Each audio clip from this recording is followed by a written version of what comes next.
Welcome to Movie Life Crisis. Join us as we watch the best movies from 30 years ago.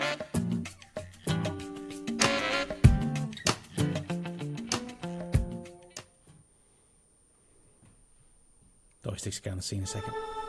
Universal Pictures invites you to a world like none you've ever seen before.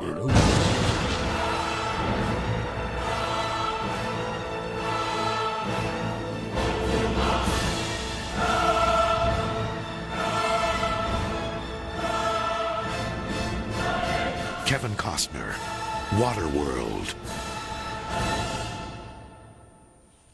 Okay, now I'm further away than I was when I first thought about it. I was bitching about our podcast host not being able to do video trailers. The tech has stopped working, and I email them. They're like, "Yeah, we're not sure about that. We're going on break." But I'm actually glad that one was audio only because I think it served as a metaphor for the film. Just like you're listening, you're going, "What?" And what? Yeah. That didn't tell me anything. Yeah. Yeah. We're here doing Waterworld, Movie Life Crisis, Season 5, Episode 8. Oh, we're doing Waterworld. I'm excited, man. I've been saying, I own this movie on DVD. I've been telling people for years. I haven't said, like, dude, it's awesome, you're missing out. But I have said, like, It's not as bad as you have heard. Trust me. Right. It definitely wasn't as bad as I had heard. So that's what I was going to say. For this rewatch, the only bar I needed it to hit was not as bad as you have heard. And I think we're there. Yeah. I think I'm there. I'm okay. Yeah. It wasn't as bad as I thought. But I could also see why people are upset. Oh, dude, I absolutely could see. This one's really frustrating for me because I was on my couch going like, dude, I think I could have fixed this. Yeah. I think if I had been Kevin Costner and back in the day, I could have maybe fixed this. I think Kevin Costner was actually the issue. Yes, agreed. He ended up editing it, and apparently there's an edit that the other Kevin did. Who's the director? Reynolds. Kevin Reynolds. Kevin Reynolds edited it. Same from Robin Hood Men in Tights. No, Robin Hood, Prince of Thieves. Prince of Thieves. And he said, like, everybody's like, yeah, the three people that saw this one said it was a straight action flick, and it was awesome. It was tight, it was fast, it was awesome. And I was like, okay, cool. None of those words apply to the version I saw. So, well, the weird thing is the director's cut that's released is called the Ulysses edition. It's 35 minutes longer, so it's definitely not tight. It's 3 hours. And the action was the part of this that I didn't like, so I don't think adding 35 minutes more of it would have made me happier. I think there was more like character development. I think so, and we'll talk about it when we get in there, but I saw an interview with Joss Whedon, and because they brought him in as an uncredited script puncher-upper. Yeah. And he was like, yeah, this guy's got gills. This is going to be awesome. Let's do some cool stuff with the gills. And then at the end, he was just running on a boat and then flying through the air and then running on land. And he was like, we didn't do anything with the gills? We had such a good idea, and we didn't do anything with the idea that we had. What's the deal? I know. And I think he's right. That part of the action would have been awesome. Well, I got some thoughts about it. But before we get in too far into it, I want to say that Spaceballs is out on Patreon. It's not out as we record, but it will be out by the time you hear this episode. Yeah. If you're listening to episodes on the main feed, you're going like, man, what I need in my life is more of these two idiots talking about movies. You can go over to Patreon and hear us talking about more movies. We're going backwards there. We're on 1987 on Patreon. Yeah. $5 a month gets you all the bonus content. You can support the arts. You can help Jeff and I continue to do this. Support the arts. Tell your friends. If you feel like you have all of this podcast that you need, I completely understand, and don't even bother going to Patreon because it's just more stuff. It's just more of us talking there. It's more of this, yeah. But dude, also I have not been able to get it out of my mind since we did the net. For the last movie, I really want a pizza computer. I think you have one of those in your pocket right now, probably. I do, but the thing is, Sandra Bullock had a second computer that, as far as we know from the movie, she only used for pizza. I want that. Right. I was thinking, like, maybe I could do like a Raspberry Pi and like do like a build that has like a little cheap, like little tablet screen on it, and all it is just pizza apps, and it just sits on my desktop. And when I just push one of the apps, and then it goes like, "You want pizza? Here's pizza." Here's pizza. I was like, that's when I was a kid. I was like, one computer for games, one computer for pizza. That's what I need. Yeah. I've been walking around for 2 weeks going like, freaking pizza computer, genius. Why is she have that shit figured out? I have a movie computer that holds all my movies that I borrow from the internet. Dude, everybody's got that. I want a pizza computer. That's the only extra computer I got. And if I know anything from the net, it's eating a half pizza every night and having a coffee cup full of M&Ms. I'll look like Sandra Bullock. Yeah. I'd be all tan, abs and stuff. You're pretty close already. No pizza computer for me. Let me know how that turns out. I don't need people chasing after me. Quick synopsis. Give it to us. In a waterlogged future, a mutant loner helps a woman and a child search for dry land while being chased by jet ski riding pirates. Smokers. There was a kid that I taught that I told him we were doing Waterworld, and he's like, "Oh, that's great." I was like, "Yeah, explain it to me." So he told me, and I wrote it down. Kevin Costner drinks his own pee and fights Dennis Hopper. That's the end. That's all he said. I mean, he remembered that he drank his own pee. That's a pretty good. That's pretty. That's good the part capture. I remember. Way It was in the beginning. Yeah. Man. This. So $175 million budget. This at the time is the most expensive movie ever made. So when you make the most expensive movie ever made, unless your name is James Cameron, people are going to be like, "This is going to be horrible." Yeah. And if it's James Cameron, like, it's going to be even better. I can't believe he spent $2 billion. I'm going there again. I got to see it again. So, $175 million budget, $264 million gross, breaks even. But that's the $175 is just to shoot the movie and then deliver a cut to the theaters to distribute. Right. That's not the Burger King tie-in and when they make the rides at Universal Studios and Costner's freaking hair transplants and all the other shit. Like this is that was none all of the CGI. Marketing. Yeah, all the CGI special effects. So at the time, everyone's like, "Stupid movie! They lost all kind of money." Again, I don't care. My ticket costs the same whether they lose money or not. Yeah, exactly.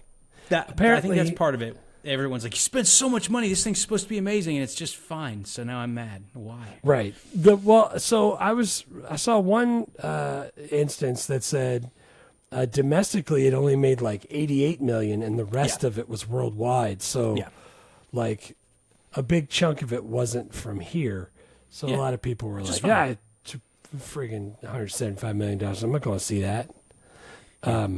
Whatever, By the way, James Cameron was the one that broke the record for the next movie he does is Titanic. Yeah, Titanic. And that breaks the record. And then every time he does a movie, he breaks it again, but he keeps making so much money, no one even gives a shit. But anyway, this movie finishes in the top 10 on the year, so you would think it's actually pretty successful, but it cost so much money, and there was so much drama around it that by the time it came out, everyone was like, "Stupid movie, I hate that movie." It's for Kevin Costner. But yeah, top 10 on the year. Awards, it won an Academy Award, Oscar winning. I was going to say, like, the Oscar winning For sound. For sound. Or no, was it nominated? I think it nominated, right? Wait, the only winner I had was nominated for Academy Award for Best Sound. Yeah, well, it's an honor even to be nominated. It's an honor. The only thing I had it winning, and here's my question: worst supporting actor Dennis Hopper from the Golden Raspberry Awards. Here's my question: the raspberries we all know are for really bad movies. So if he is the worst supporting actor, is that like two negatives equal a positive, and he's like the best of those, or he really is the worst? Because he hammed it up, and I could see. I'm going to answer your question with another question. No, it's not a double negative. No, dude, I want to talk about Dennis Hopper when we get into the characters because I couldn't decide if he was doing a bad job or if he was doing a good job at doing a bad job. I think it's the second one because the whole time I was like, "This is amazing." Because we just saw Dennis Miller last year in Speed. Dennis Hopper last year in Speed. We saw Dennis Miller last week on the net. Yeah, doing a fine job of being Dennis Miller. Dennis Hopper in Speed. And he was freaking perfect, and he was terrifying. Right. So I know that Dennis Hopper can be a scary, weird villain who's kind of crazy. I've seen him do it very recently. Yeah. So this time I'm like, dude, I don't know if that's like really bad direction or if he's just like, this shit's wild. I may as well be crazy too. I'm just gonna ham it up, right? Yeah, I don't know. Or if like he just did a shitty job. I don't know. But regardless, he got paid. Dude, he got paid. Sequels and spinoffs. I didn't know there was a novelization. I want to read the novelization of this. I'm not joking. I don't think you do. I don't think you do. Let me know when you get it, though. I want to also read it at the same time so I can make fun with you. I did see that there is a TV sequel series reported in development as of 2021. So it's supposed to pick up like after the movie, decades after the movie. And the Universal Studios has a live action stunt show, which is all I could think of the whole time it was going. I was like, Dude. It's jet skis and explosions and people yelling weird It's lines. a perfect This is live just action like- stunt show. It's like Yeah. someone wanted to take a live action stunt show and then film it And and stick make Kevin a Costner off to movie the out side. And they have not one live action stunt show. They have 4. They have one in Hollywood, one in Singapore, one in Japan, and one in Beijing. Amazing. So, yeah, by far the biggest, like, whatever. And there's also After Effects of this movie is the stunt shows. Yeah, because there's also a Super NES and a Game Boy. Sega had a version, and there's a PC version. Yeah, I All saw of those games. I saw a version of the Waterworld game also came out for Virtual Boy. I was like, holy shit, I forgot about Virtual Boy. Virtual Boy, nice. Yeah, so that's all the spinoffs we got. The Waterworld paperback's got pretty good ratings on Amazon, 4.2 stars. Uh-oh. I don't know if we're going to get a Kindle edition, though. I think I'm going to have to read that one old school Dead Tree style.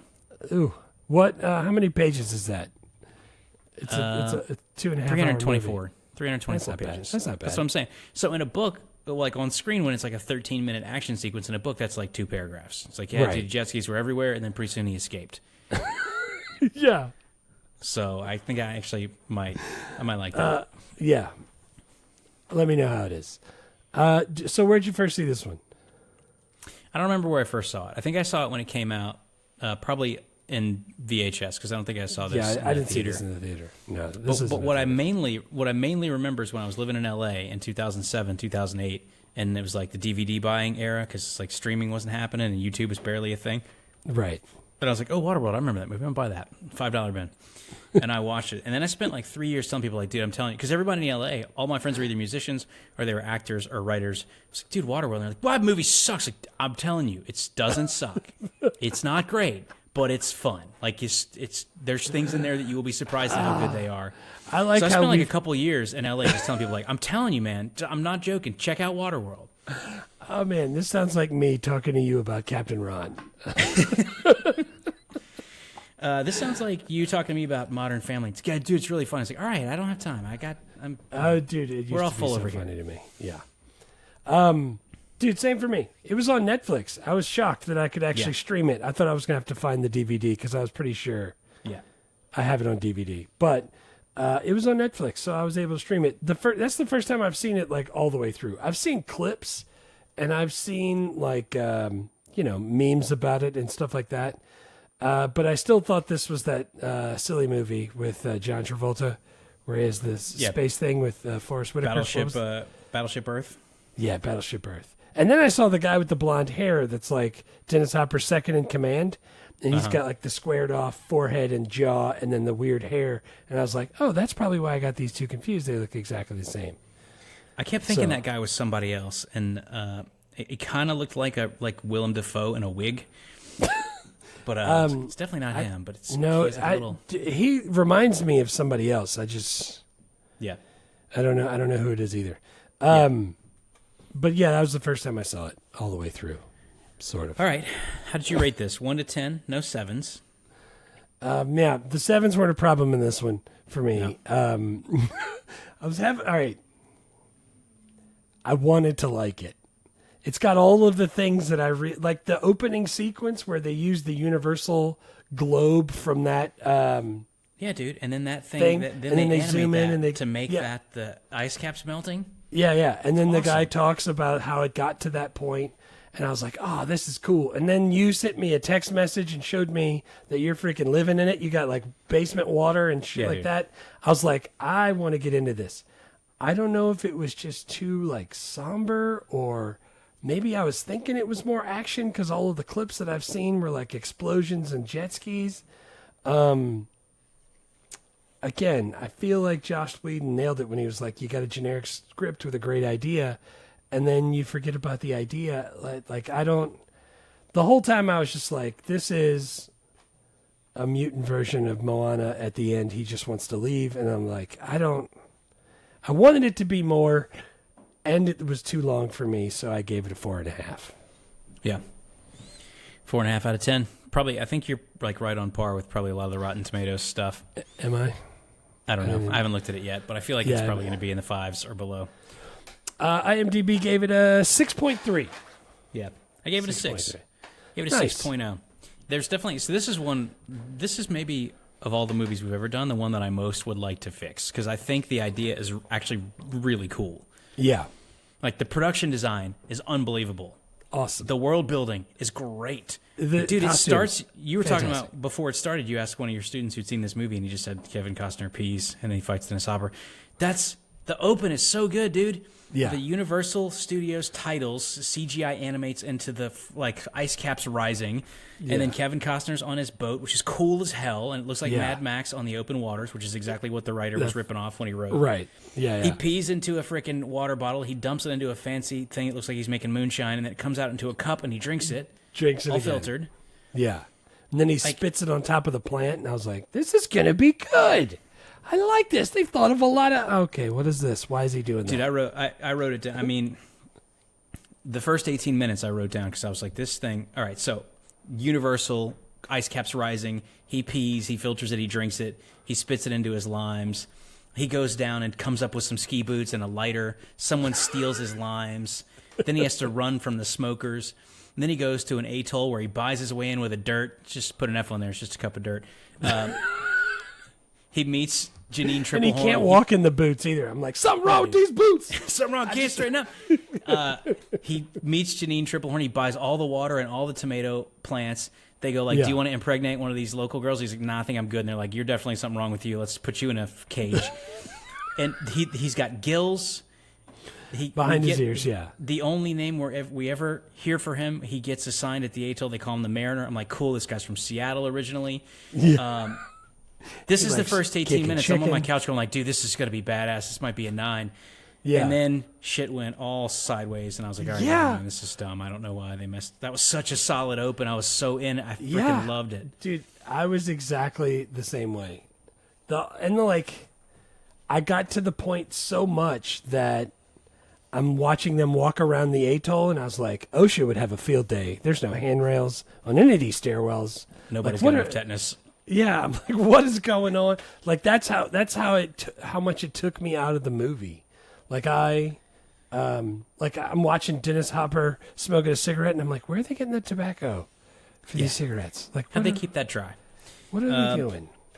That's all. Yeah, dude, it was, literally the first 18 minutes, I was like, the production design. Dude, his boat has a freaking wind sock that when it spins around plays a harmonica. Yeah. Like, it's got a generator that it's vertical, it spins around and like this. I was like, this boat's badass. This is like, there's whatever those whole movies that are. Those tri-boats are called with the nets between them. That's fucking It's a cool. catamaran. I really it's got like 2 floats, and his was a trimaran because it had 3 of the floats. Trimaran, yeah. And the fact that there's the netting, that's freaking sweet. Yeah, he went to the atoll, and they were like, "Hey, you're not from here. Could you knock her up so our gene pool doesn't get all crazy?" And I was like, "This At least shit they is knew smart. that. This is good, dude." They knew and that. like they're using for currency, they're using cups of dirt, and they're weighing it all out, and they sell hydro units, which is just freaking water that I guess was distilled from all their pee. Yeah, just a bunch of pee water. And then it was the first action set piece, and it went totally off the rails because it looked like they filmed a Universal Studios stunt show, and it went for like 15 minutes. And I think what I don't like about that first action set piece is that Kevin Costner's not in it. He's in a cage the whole time. It's like the only person in the movie we know about is him, and we just watch a bunch of strangers fight. I don't even know who to cheer for because Kevin Costner's not fighting. And I was mad that Father Ignatius, whatever his name is, freaking from Gregor. Sister Act, Gregor. I didn't like how he didn't help him at first. I was like, dude, this is the whole thing. Like, unlock it. Let's go. We could have skipped a big chunk of the movie had he just unlocked that. But I guess we can't do that in the beginning. Yeah, so that was my first problem is like the first action set piece comes too soon, does not feature the hero of the movie or the anti-hero, whatever you want to call him, and is way too long. And I'm like, okay, but I guess if you, like they're in Hawaii, they build these massive sets.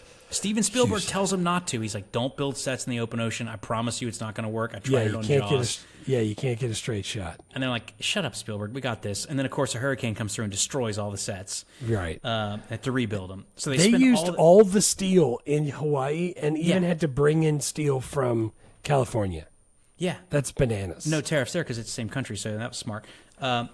But yeah, dude, so they rebuild it. So like, I'm like, they shoot this action set piece. It's got guys on jet skis going underneath the waves. Like there's a dude on a freaking water ski, like Goofy, being pulled by a prop plane who launches over the wall. Yeah. And when he did, I said, "Fuck me, he cleared it." Like Who was flying the plane? Jack Black. Dude, I didn't know that was him the first time, but the second time when he was doing the Hoth run and he was going around him with the rope, I was like, that guy looks like Jack Black. He was in some more of the movies, some more of the deleted scenes. You can find Jack Black deleted scenes from this movie where he had. Oh, that's cool. That's the only reason I knew that. Yeah. But then that action sequence was so long, and I was like, this movie just started. I was super in, and now I'm bored because this thing's taking too long. Already I don't know why right. these people are fighting. Yeah. Let me tell you, this is a Robert Redford level of problems. It's not a real problem. Right. Looking at the middle tooth on the bottom of Kevin Costner's mouth, it looks like it's running away from all the other teeth. And I don't know why that's all I can see, but it's all I can see. It's just the one tooth. Like they're all straight on the top and they're pretty straight on the bottom, except one. It's just going crazy. And I don't know why. Like I just can't. Yeah. The whole time. They showed a close up and I was like, oh, fucking tooth. That's all I could see. I don't, there's no need to badmouth Kevin Costner when God already did that. Number one. And number two, I don't know how you could talk about his teeth because I just kept looking at his hair. Oh yeah, he that was one of the things because it was like super thin, which is fine. Kevin Costner's got everything in the world that anyone needs. But you know, normally when you come out of the water, you do the like Bo Derek, like you toss your hair back. No, you can't do that. He's like, dude, my shit starts like Jerry Rice, like at the back of my head if I do that. So he would always have his pushed forward, and I was like, it looked horrible and super thin. It did, and you know, he actually tried to get the CGI people to put hair on, but it was just gonna crazy overrun the budget. So I remember the rumors being like, that's why it cost so much money. He was CGI-ing extra hair. Like that was what people said. Like, in the 90s. If they did, where'd they put it? Because it's not on his head. Like, that was money. Money was not well spent because it wasn't there. No. But I think that was one of those like that was one of those '90s rumors, like Marilyn Manson had ribs removed. Like one of those that we just heard. It's like that's not actually Marilyn true. Manson's the kid from what's the name of the What would you do if I said Wonder Years. Wonder Years. Yeah, he was supposed to be the best friend on Wonder Years, Paul. Yeah, and like, Richard Gere and the Gerbil. You just hear '90s rumors. You'd be like, I didn't. You'd be like 20 years later, you find out, oh, that's not true. I've been saying. The forever. weird thing is, though, there's no internet. I've talked to people that I have literally. There's no way they were anywhere near Louisiana, and when I talked to them, they knew it too. How does that spread so quick? Yeah. Well, dude, we were talking to my wife and I were showing our toddler, our 3-year-old, like the 1 potato, 2 potato thing with your fist. Yeah. And like she and I are doing it the exact same. It's like we grew up in totally different states, so hundreds of weird. miles apart. And it's like we learned the exact same shit. Yeah. That's weird. Yeah, dude, it's wild. How does that transfer? But anyway, I had that opening as my first scene, just so we could kind of stay on track. I was like, this first 18 minutes is sets up an incredible movie, and I'm super interested in the world and the production design. So I did the same thing. So I said, like, I like the attack, but I like that part before it, building up to it. I know it's not the same scene, but I kind of lumped them all together. But like the plane and the freaking shit crashing into it, and explosions and tetanus, and I liked all that. And the stuff he was floating in, like the old recycled like sludge. dookie. Dude, people are going to set their phones on fire when they hear me say this, but I thought the first 18 minutes reminded me of The Matrix because the production design and the world building was so good that I was like, dude, someone has been thinking about this for a long time. Yeah, and then set up really it got completely derailed, and I was like, well, there goes that. Yeah, no more Matrix. No, I totally, I get that. Yeah, that's... All right, that was my first scene. My second scene is right after, or actually right before the fight actually starts, because I had no idea that he was a mutant. Yeah. So when they held him down and the guy pulled his ears back, and I was like, oh man, he cut his ear really. What the heck, gills? Yeah. Like I that for me like changed the whole. It was already a kind of a cool sci-fi movie, but then that changed the whole tone of it to me. It makes me realize why he's always constantly wet and brooding and on his boat all the time by himself, because he's a freaking mutant that can live underwater. Yeah. That's kind of cool. So that put that as my second scene, because that was shocking to me. That was mouth open. I didn't know that was a thing. My second scene, and I skipped a lot of scenes that I remember. But my second scene is when they're like sailing around. He's got Jeanine Tripplehorn. He's got the little girl. Enola is her name in the movie. I forget her real name. But he's taking them on. They're sailing, looking for dry land. The girl's got a tattoo on her back that's apparently the map to dry land. Everyone thinks. Right. And they're going towards like another atoll, and the people are all waving. Oh, and yeah. And he yells out to him, and Jeanine Tripplehorn's like, "What language is that?" He's like, "It's Portuguese." It's like, God, this guy was thinking about stuff. Yeah. Why'd they mess it up? and then they realize that like it's a trap. Dennis Hopper's there. He really wants the girl because he wants the map to dry land. His smokers are all living on the tanker Exxon Valdez, and they're trying to find dry land before they run out of cigarettes. Hysterical that it's the Valdez. Dude, hysterical that it's the Valdez. And right at that part, too, he had all of those guys in the jet skis, like, being held underwater. The guys in the jet skis are underwater, like, held down by cables, and then they're going to, like, slice the cable and shoot up into the air and start just, like, spring the trap on Kevin Costner. Yeah. And Kevin Costner sees that it's a trap. He goes down to the inside of his boat. He looks at his, like, periscope, but it's instead of the periscope going up above the water, it goes below. Yeah. And he sees that there's, like, traps and nets and stuff. And so it was upside down. Why would he make it... Couldn't you make it taller and like look through it that way? I don't know. I don't know. Bend his head over. That was Space is at a premium. He had to double over at the waist and like walk in a circle. He had to shuffle around in a circle. Yeah, it looked weird. It looked weird. And he sees the trap, and so he like hoists the mainsail or whatever, and then batten down the hatches. battens down the hatches. Jib that gurney. No, that's not a thing. And then they run, and the way they get out, they try to spring a net around them, and the way they get around the net is exactly the same way they do in Speed, is by all standing on one side of the bus to get away from Dennis Hopper again. And I was like, I always remember that, standing on one side of the boat. Yeah. And then he's like, you got to run over and get on the other side of the boat. Yeah. And dude, and so like Jeanine Tripplehorn and the girl are like leaning on the net over on one side, and Kevin Costner's doing some gymnastic shit where he holds on with both arms and sticks his legs out real wide. Sticks his feet out. Yeah, yeah. Are they called feet? I guess they're called feet. If they're called feet, but they have flippers. He's got webbed toes. He's sticking his flippers out. And I always remember that. Everybody get over to one side of the bus. We're getting away from Dennis Hopper. I was like, didn't we just do this? Yeah. And dude, and it barely missed. It got caught on for a second for the second time, but then it made it out. Dude, that was cool. I like that part. Yeah, I like that one. So that was my second one. But I had skipped the scene. I wanted to also do the one where, well, you do your third in case I don't want to take it. In case No, you're not. It's the last part, the Valdez, yeah, mine like too. the showdown with the explosions. Agreed. So I also thought about putting the scene where she's like going like dry land. He's like, there's no dry land. He's like, dry land is a myth. She's like, how do you know? He's like, because I've sailed farther than most people. I have gills. He's like, I know shit. Yeah. And so he takes Jeanine Tripplehorn down in the diving bell that's like homemade out of shower curtains, I guess, or whatever. And he takes her down. He swims down with her, and he shows her Denver underwater. And he like takes her all the way down. He's like picking up dirt, and he's like dropping it underwater. Yeah. Like that's a super cool scene. I always remember that. I thought about putting that on. I like that part. I was confused on how it was working. Like, it feels like even to cover Denver, even if it's like, hey, you got to go down 20 feet and you hit the top of the skyscraper, it feels like it would still be really far down there to swim. That's a lot of wire to pull her back up. That's a lot. You know what I'm saying? Well, and so in the movie, it's the sea level's supposed to have risen like 25,000 feet, when really we know, because it's happening right now, that if the polar ice caps did all the way melt, it wouldn't raise nearly that much. We would all still die, and we probably will, but it won't be that deep. Yeah, it's gonna raise, but not near that deep.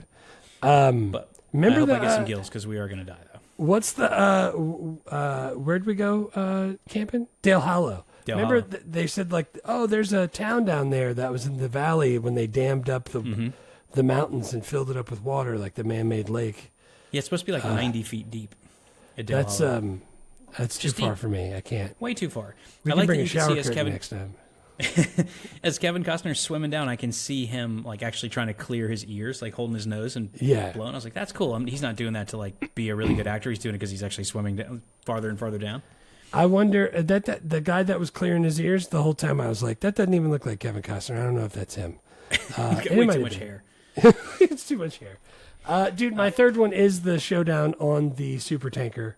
And when it goes down, you actually realize it says the Exxon Valdez on the back, which is hysterical for all of you younger listeners. The Valdez has a oil spill. Wait, hold on real quick. If you had webbed feet and gills and you were swimming all the time for all of your stuff, would you wear long, tight pants? No, because I wouldn't. No, I wouldn't I'd be wearing shorts. But this whole movie, he's in like, Speedo. He's like Speedo and a vest. Although it wasn't slowing him down having the pants. No. I think the reason he was wearing pants is because for most of this movie, he wasn't swimming, which made me super angry by the time I got to the end. Because I thought he was going to do more of the thing. Remember when he grabbed the two guys and pulled them under?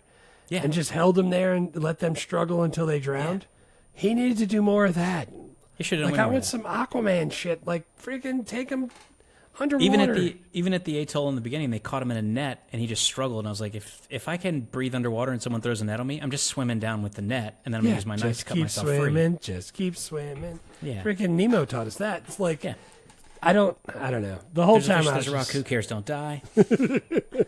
Dude, for reals, I like the end part because it was just him and the bad guys, but he was going around just. The final action sequence is my third scene as well. It's badass. Yeah. I have some complaints. Cool. There's some things that I would fix, but dude, so water. He's like doing his like Steven Seagal infiltration of the Exxon Valdez, where he's like cutting people's throats and shit and breaking elbows. Yeah. And while that's happening, the little girl is talking to great value Willem Dafoe in an orange wig. Just going to town, yes. And dude, and she's just telling him, she's like, he doesn't have any fear. Like, he'll come through and kill you. He's killed tons of people. He doesn't even like you. Yeah. Like, she's doing the voiceover. And then you cut from there to Dennis Hopper doing his I Have a Dream speech to his toothless crew, telling him he knows the way to dry land and promising him cigarettes and oil.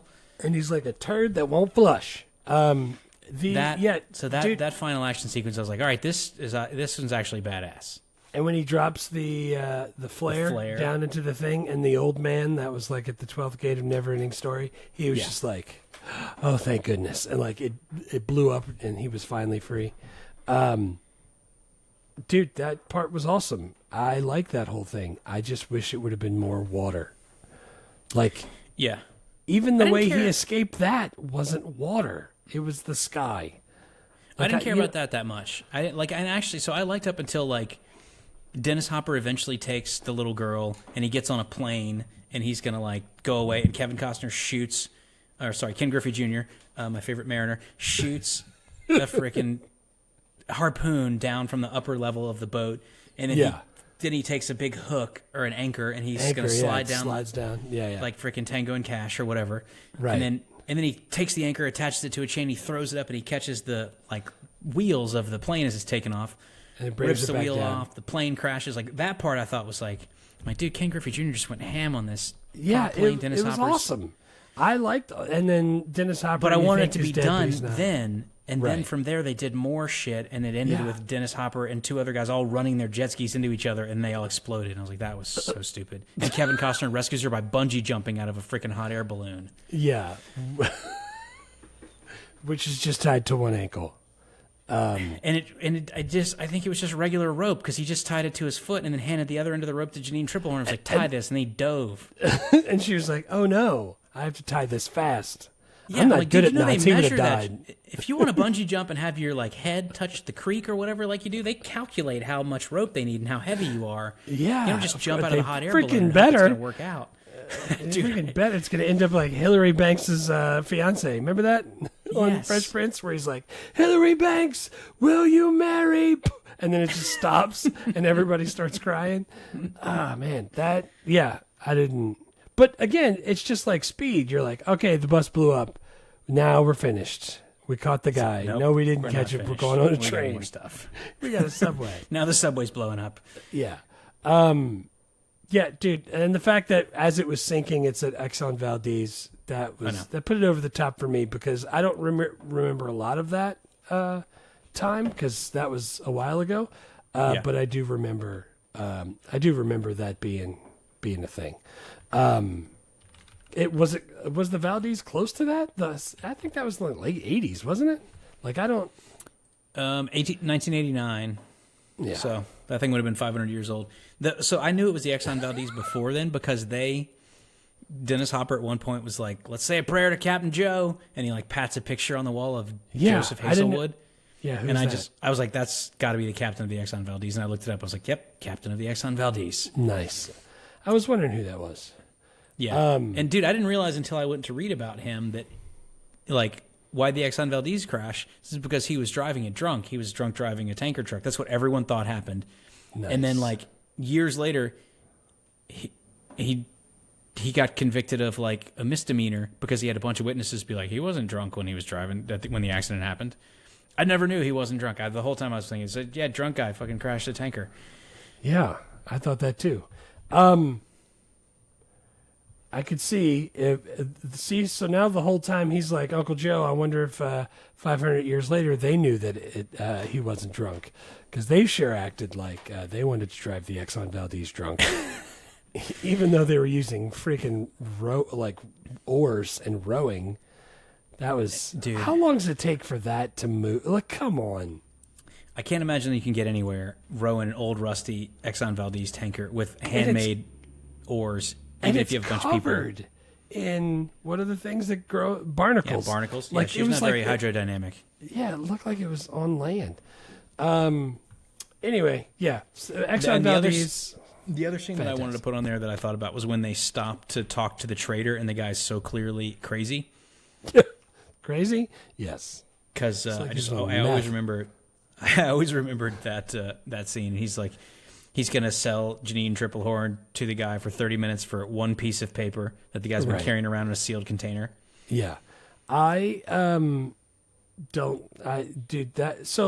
get that they wanted to show that paper was rare and that he was able to do it and that he still cared. He ended up caring for her and not wanting to just sell her. But, dude, that whole scene was just like, let's go, man. Let's get to it. You know what I'm saying? Like, I don't know. It felt like stuff like that was added and it didn't need to. And I know why they put it in there. They wanted to make those points, but I feel like I like that stuff. I like that world. Like, if I was going to cut stuff out of this movie, I wouldn't cut that because I like the world building. I like that there's, like, here's what happens with other traders. Sometimes they've been at sea for a long time and they're kind of crazy and they want to, buy some time with your woman for a piece of paper. Like, I liked that. I liked all the world building. I get that. And I don't know, man. There's just parts in there that I was just like, it feels like it's dragging. Like the little girl drawing on the boat all the time. And then him like staring off while he was mad about it. And like, well, that's what I thought was interesting. Those times never felt boring to me. The parts that felt boring to me were the really long action sequences. It was like, all right, those were boring too. Yeah. This all feels too long, and I wonder why. And it's like, well, the first one's because Kevin Costner's the only person I know in this movie, and he's not fighting. And the second one, actually, when he sneaks onto the ship, I was super into that until until they took it to 11. And I was like, I was good at 10. That was a great place to end. Yeah, they took it way past 11. What about quotes? Did you have trouble finding quotes? Because I only have a couple. I have one. Dryland is a myth. See, I put the opposite. The little girl saying dryland is not a myth. I've seen it. And I like that part. And he's like a turd that won't flush. But I didn't have anything else that I could put in there. Like, it's not... Dennis Hopper said a bunch of like quippy type stuff that I could have written down. I just didn't care enough to do it. They were just so cheesy, though. And that was part of what I didn't like, is that we talked about it. It's like, was Dennis Hopper doing a bad job, or was he doing a good job at doing a bad job? Because he was so corny, and I was like, I just don't... Yeah, no, I get that. Like, it's not a farcical movie. It's supposed to be like a fantasy. Like, the villain should be... Like, dude, Fifth Element's one of my favorite. That villain with the freaking... Who wears the, like, clear acrylic thing and then has the, like, weird clothes. Gary Oldman. Yeah. He's weird as shit, but is still, like, I believe him, and he's scary, and he seems like he fits with the movie. And Dennis Hopper was like... Yeah, I don't know, dude. I thought he was doing summer theater. I was like, he's just and he was covered in like orange he's tanner. Going hard. Yeah, they were all, dude. Everybody was heavy self tanner because they were outside all the time, supposedly. Right. Yeah, but no, I put dryland as a myth because I had a friend in college who would just randomly say, "Just dryland is a myth." And he would just like with no context, he would just throw that out there. And so when I heard this quote in the movie, I was like, "Oh God, I remember that guy." Always just saying that. Only because my daughter eats a lot of pasta. She's the only person I know that would say it's like a turd that won't flush. Because I have that problem here in this house. But the point is it was light on quotes for me. Yeah, agreed. Yeah. Agreed. Characters was another tough one for me. Yeah, I mean, I just picked the top 3 build people because I didn't know I picked Crazy Tooth and fucking Dennis Hopper and the chick and Jeanine Tripplehorn. Like you know what I'm saying? Like the other people didn't even do anything for me. I wanted to put Father Ignatius, but I just couldn't get. Like he wasn't in it enough. I don't know. I don't know how to explain it. So, so you got Kevin Costner, Yeah, Dennis Hopper, and Jeanine Tripplehorn. That's the top three build. Those are by far the three biggest people in the movie. I was struggling because I didn't like Kevin Costner's performance. We talked about this before. Kevin Costner's got movies that we really love, but like he's like Dennis Miller. He's just being Dennis Miller all the time. Yeah, Kevin Costner, you don't ever think like, man, he really has got some range. It's like, no, it's just Kevin Costner on a horse. It's Kevin Costner's Robin Hood. It's Kevin Costner as a mutant swimming all the time. It's Kevin Costner. Or he plays golf. Doesn't matter. It's Kevin Costner. Yeah, he's a pitcher. And I don't. It's fine. I'm not complaining about that. I like a lot of his movies. Right. But this was one where I was like, God, he didn't even freaking try. He did. He's made no attempt. But he was apparently really into it. Like the final. So I don't know. The original budget was like $30 million. So to get to 175 was crazy. And he personally invested $22 million of his own money to make this happen. Yeah, he was super into it. I mean, Kevin Reynolds is the director from Robin Hood, Prince of Thieves. They had all kind of problems on that movie because Kevin Costner is a control freak. But like when you win a bunch of Oscars for Dancing with Wolves and you're Kevin Costner, you probably want movies to look the way you want movies to look. Right, exactly. And most people can't say shit to you. So same thing on this movie. Like he eventually either fires Kevin Reynolds as the director or Kevin Reynolds quits. Right. And Kevin Costner personally takes over editing, and he wants a bunch of reshoots, and he wants a bunch of CGIs, he wants a bunch of rewrites. They bring in a bunch of people to try to do different things, and it's all basically like what Joss Whedon said. It's like it was just a bunch of people trying to execute whatever Kevin Costner told them with basically no oversight. Yeah. And so I'm like, all right, between the amount of him actually screwing up this movie compared to what was originally on the page and was originally edited, and the fact that his performance was completely uninteresting to me. Yeah. Because the Mariner was supposed to be an anti-hero, and Kevin Costner's like, no, he's got to rescue the girl at the end. That's how I do it. I was like, all right, that probably was not a good idea. Right. So I'm like, I'm not going to put Kevin Costner on there. Like, I know the movie doesn't happen without him, but I just didn't, there's nothing he did that I liked. And I hear you. And the whole time, like, he's staying in a $4,500 a night villa, which is paid for by the budget, and all the crew is in AC-less, like, condos that don't have AC, and they're all sweating it down. There's no, and he's also far from the set because the set's out in the middle of the ocean, and he's over at the like poolside, like hanging out with his. And there's no toilets on that atoll that they built, so they had to like pause filming. Everybody get on a boat that has to pee, drive to another boat that has a bathroom, let them pee, drive them back to the atoll, like all of that kind of stuff. Yeah, dude. And that's if they had to pee. If they had to make Tuesday, it was a much longer journey. So Tuesday. It's like when I'm potty training my toddler, it's like, he's got to go to the bathroom. We're done here now. We'll see you guys. Yeah, we're not going to be here anymore. Yeah, dude, I get that. Do you know the only other person who wasn't staying at the atoll besides Kevin Costner? No, who? Kevin Costner's stunt double was professional surfer Laird Hamilton, and he was commuting from his own house on Hawaii on a jet ski, 40 miles each way. 40 miles on a jet ski, because at one point he got lost and they couldn't find him. Yeah, because he didn't tell anyone he was doing that because they would have been like, what? No, we need you here. You can't commute 40 miles on a jet ski. And one day he didn't show up because his jet ski ran out of fuel, and they're like, I don't know where the hell he is. And they eventually called his wife, and it's like, oh, yeah, he takes the jet ski. And they're like, he takes the what? He takes the what for how long? I didn't know jet skis could go 40 miles. I at one point got served some videos on YouTube of a guy using his jet ski to commute from Miami to Bermuda to like go shopping. I was like, I didn't know that you could do that. I mean, I know you can get to Bermuda by boat, but I didn't know you could just hop on your freaking Sea-Doo and tiny go down jet there. Ski. Yeah, that seems like a terrible idea. Conrad Rolling and I did some. We got on a jet ski out by Manchac and rode around for a day. And we ran out of gas, and it turns out they have 2 tanks, but we didn't know that, so we had to have some hillbillies pull us in a flatboat, thinking that we ran out of gas all the way. So I know they can go far, but I didn't know that far. I just remember always one time down at someone's camp, Gretchen Grizzoli was going to take a turn on the jet ski, and she was like coming right for the dock, and she was yelling, "Where's the brake?" That's great. Yeah, no brakes. And then I think I was like, "You're not allowed to drive the jet ski anymore because there's no brakes." That's great. Hindsight. I couldn't put Kevin Costner. Yeah, after you say that, I probably shouldn't have put him either, but No, dude, you could do When I give a movie a 4 out of 5, I'm basically just like, yeah, what you said. And Dennis Hopper, I was struggling with because again, I don't know if he was doing a bad job or doing a good job. I liked how he hammed it up. I'm going to assume that he was told to do that, and he did a great job of doing a really hammy, really corny villain, and I'm going to put him in there. And they asked Gary Oldman to do it, and he turned it down. So you almost had Fifth Element villain, but you got Dennis Hopper.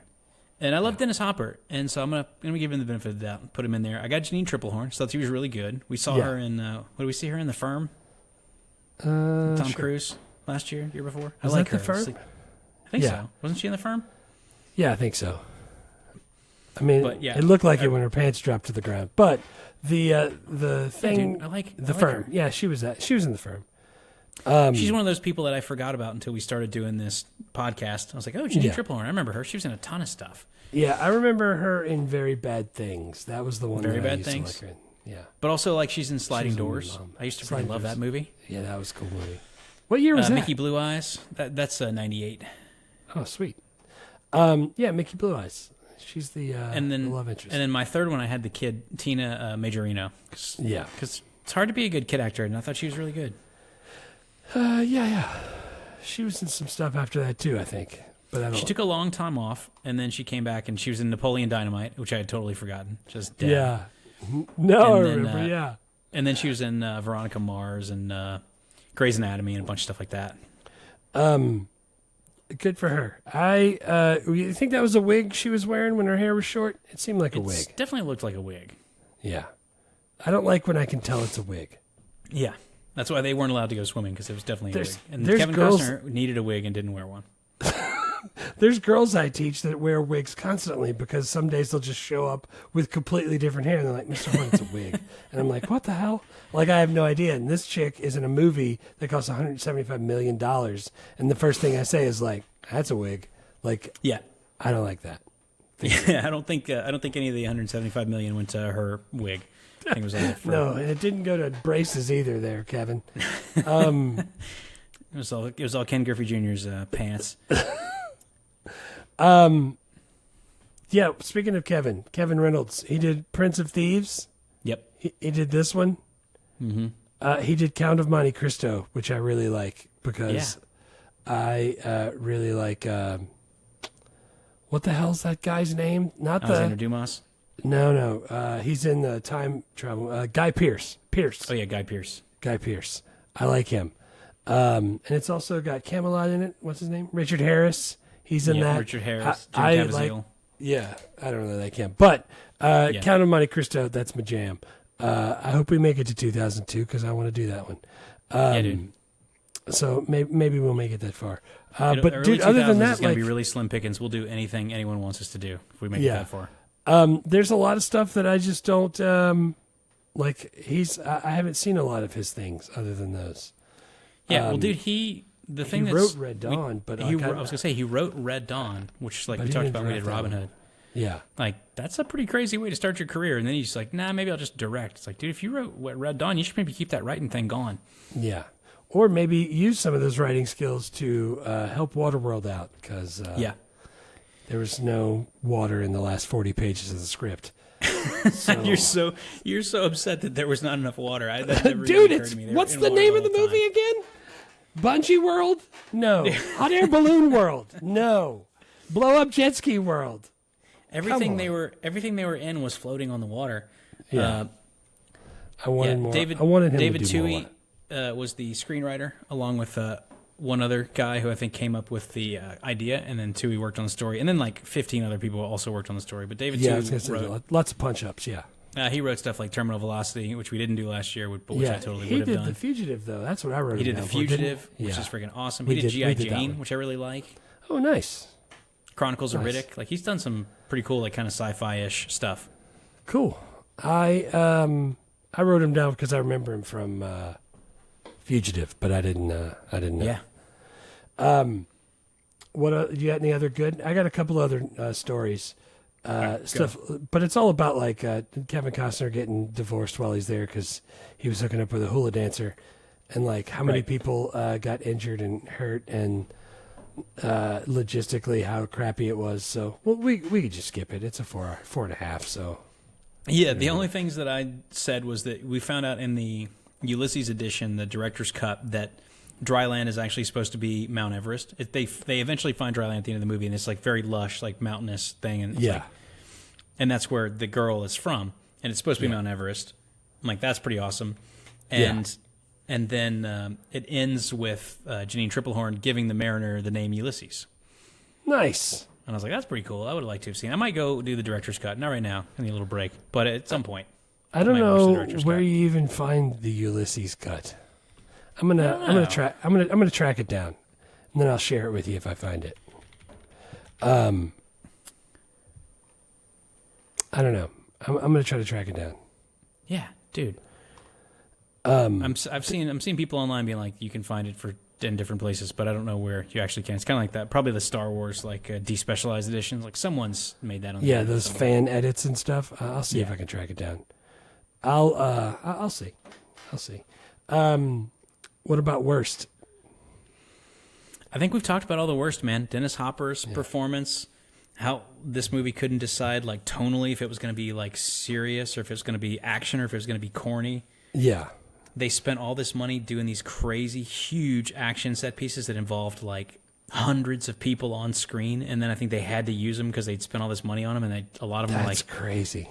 I'm gonna go take a leak. Let me know when the action's over." Like that's not what you want from action. Right, exactly. Like that should be the part that's like, well, I'm definitely not getting up now because something awesome is happening. Something's about to happen. Yeah.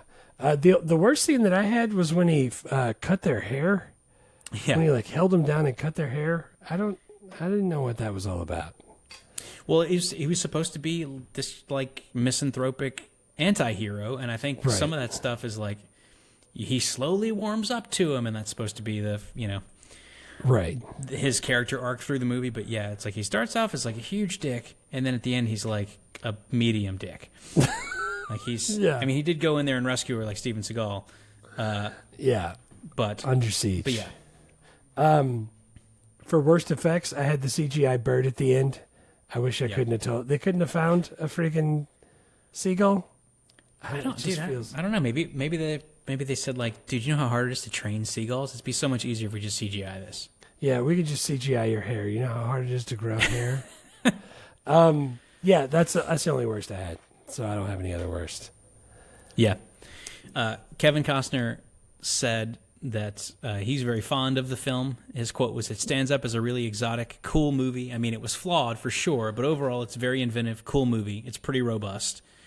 And Dennis Hopper also was quoted as saying, "I thought Waterworld got a bad name for itself in the United States. It did really well in Europe and Asia. I think the studio sort of shot themselves in the foot by announcing it was so over budget, it's going to be a failure, blah, blah, blah." Yeah, all this came out before we released it. Yeah. But I enjoyed it.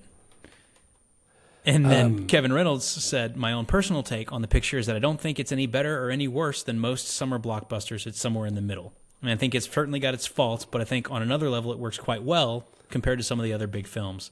But by the end, they wanted it to be a disaster." So everyone involved is like, they were just coming for us, man. Yeah. This wokeness just ruining everything. Cancel culture is what this was. It's just ruined it for everyone. Or you just made a movie that's really pretty weird and like doesn't hold together the way it probably could have. It could have, right. But there are some parts of this that I think are incredible, and I kind of want him to remake this with someone who, like Kevin Costner cannot come anywhere near it, but I just think it's such a cool idea. I would love to see this done well. Yeah. Apparently the Ulysses cut was dropped on Blu-ray, by the way. Yeah, so there we go. I should be able to find it. All right, you post a link to that in our Discord if you locate it. Yeah, I will. All right, you want to do the 5 questions? Yeah, man, let's do 5 questions. Is it okay for kids? I gave it a 12-year-old. Yeah. Right? Yeah, there's some like blood and stuff, and there's some adult content where it's like, hey, I'll give you this sheet of paper and I'm going to have sex with your woman on the bottom of your boat. Yeah. I mean, they don't say it that explicitly, but it's They don't implied. say it that explicitly, but yeah. That's why I think, you got to be old enough to know. Yeah, I'd want my kid to be at least pretty close to being a teenager before I have to explain what exactly is going on. Right. Yeah, that's why I said 12. Nice. Would it get made? Do you think it gets made? I don't. I think now the CGI is so much better that you could do this for way less money. I mean, probably maybe the same amount of money, but like you wouldn't. Where then it's like, this is the most expensive movie ever. Now you'd be like, yeah, Netflix is doing it. Like, but here's the thing: we're gonna build a huge ass tank somewhere, and then we're gonna CGI everything.